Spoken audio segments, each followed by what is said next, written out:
Hello everybody, welcome back to Forza Horizon 5 with another Hot Wheels snow build. We got a really tiny car. Very tiny. Because, we had the big truck last time. It's almost like I planned these things out. Now we got a really tiny car with the Toyota Sport 800.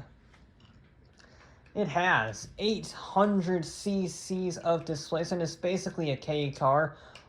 We're not going to keep it as that. We're going to put the BMW engine in it. Then we're going to give it all-wheel drive. And then we're going to turbocharge it, because I know we'll need all of this. And then we're going to try to make it controllable, because this thing is probably going to be a little beast. We want snow tires, because it doesn't have very big tires, only 195s. And even with all-wheel drive and a new engine, it weighs under 1,600 pounds. Yeah, and we can take another few hundred pounds out, which is kind of crazy. And now it comes time to power. We might actually be able to get this below 1,400 if we play our hands right, if we can. I don't think we will, because we're going to have to use the turbo. Yeah. Oh, we're in S2 class. Not very much in the S2 class, but we're in S2 class. We're going to do that. Okay. We're going to put the 7-speed in. Then we're going to put the off-road diff in. And we're going to finish it off with not a drive shaft. I guess we're done. 700 horsepower, 513 torque. Not very much power by comparison, certainly to the last few builds. But we weigh 1,400 pounds, and we're the size of an ant. So power-to-weight ratio is off the scale. The little tiny Toyota has to beat a Nissan, specifically the new Z219 Dead. But I think its main rival, certainly in terms of size and horsepower, is the Honda Civic, the RS wide body. That did a 221 Dead. I have no idea. This is either going to be a complete death trap or unbelievably fast or both. Because, again, power weight ratio off the scale. It's very light, so it should be very good on the brakes. However, I don't think it's going to have the traction. That was a little generous game, but I'll take it. Yeah, we're very fast. Gear ratios aren't stellar. I had to lengthen them a little bit, just with the final drive to try and, since it's so light and so small, it really goes into gears quickly. That wasn't a great line through there now, was it? No. Whoa. It's bouncy. It's bouncy. I feel like that weight reduction probably was unnecessary, to be honest. I feel like it might get bounced around a bit, but I don't know. I wanted to see how light it could go. And the answer is very light. Very light. And it's so fast, accelerating, but interesting, not as fast as we have seen. That might be because of the tire sizes and the lack of horsepower by comparison. Yeah, I know there's no weight to accelerate out of, but still, it is limited by the tire sizes and just the sheer horsepower number. Big oversteer moment there, but at least we straightened it out surprisingly nicely for this corner.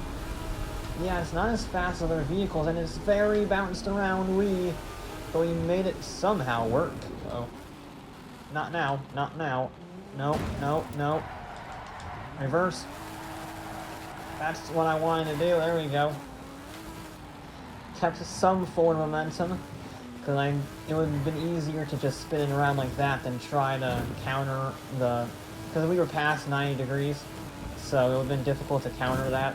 So just go with the old stick in reverse and hope, really. Try not to hit that post. Yeah, 125, not as fast as other vehicles. Ooh, not sliding as much as I thought either. But interesting, very interesting.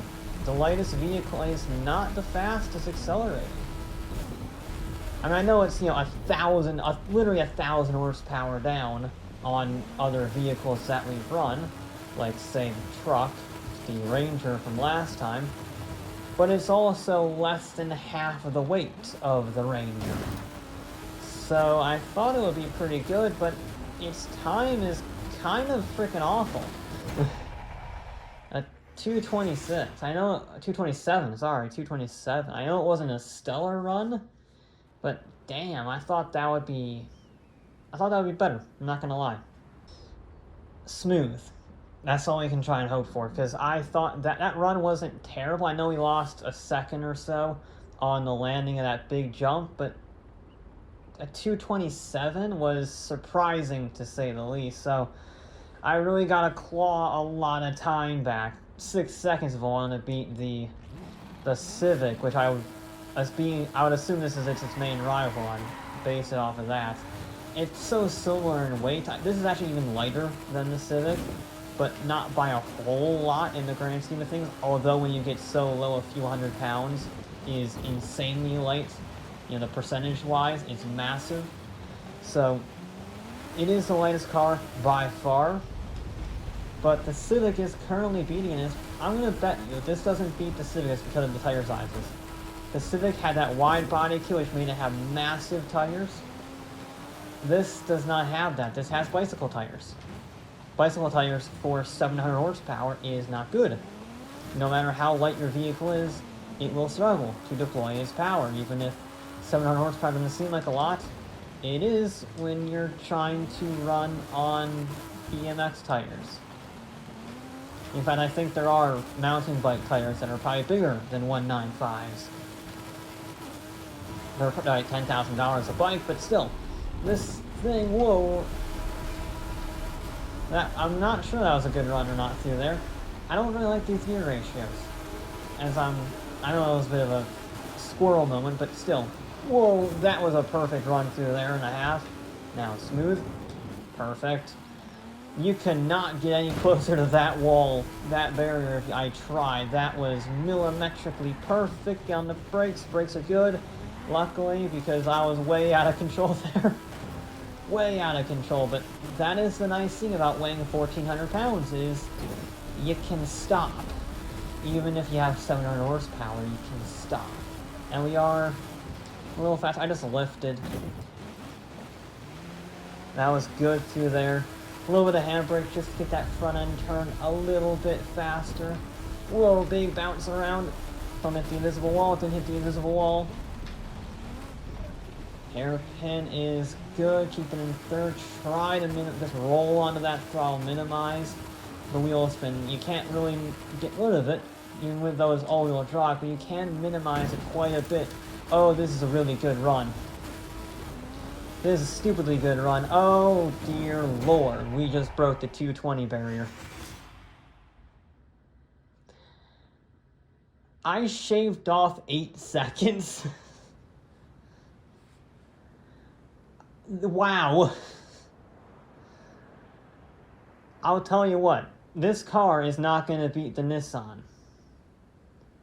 But it beats in pretty much everything else. That was...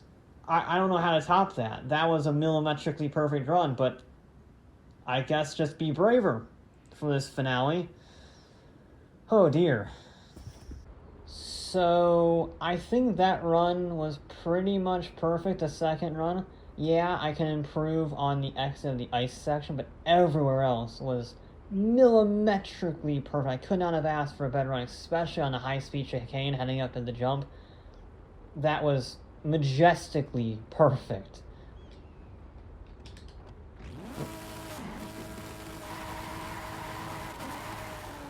Okay, let's see what we got.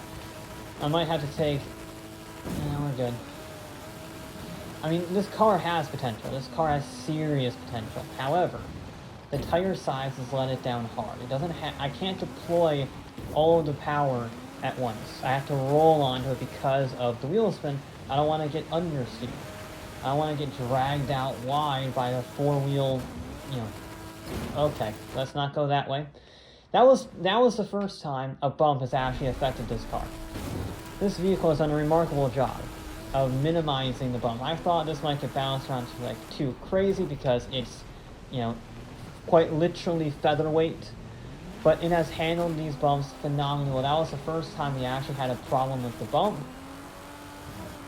Yeah, this is a very impressive machine. If it had 225s, 235s as tire sizes, it would probably be challenging for the win because I could put all of the power down. As is, it's not really very composed. I was trying to carry more speed through there, trying to make up this section, but it wasn't happening. I mean, it still wasn't bad, but come on. Yeah, I need 235s on this thing at the very least, 235s, because it just doesn't have the grip. Be very close. Thank you. I almost jumped over the checkpoint. That's how far I flew there. That was good through there. I actually managed to keep a similar level of precision, but it just doesn't turn. I'm pushing it like hell. That's why I'm going wide, because I'm really gunning for it, trying to, go any faster. I'm on the podium, but I want that second place. I want first, but I don't think I'll get that because I have to shave off almost a second to get that.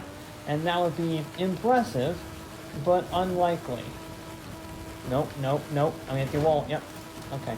Luckily, it didn't affect us too much. I just kept my foot down. I figured we were gonna hit the wall, so I just floored it, try to, manage the rebound, and I did.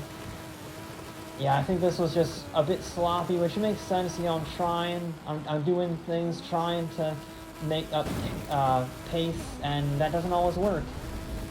Yeah, it's gonna be a 220, maybe a 221. Yep. Alright.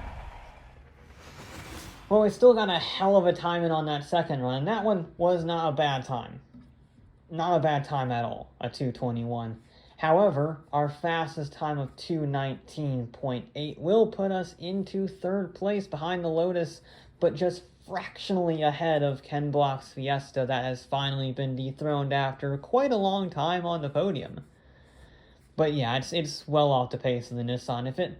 If it had bigger tires, it would be able to challenge it. I would be able to have the grip, I could have the turn, and I could have the acceleration out. This thing cannot use its super lightweight advantage because I can't put the power down. I can't utilize that acceleration. I can't utilize that lack of mass through the corners, which is a shame. So if it had, I know why they didn't add those tires, because otherwise the car would be the most OP thing on the planet. But still, for this challenge, I would have loved to have 235s.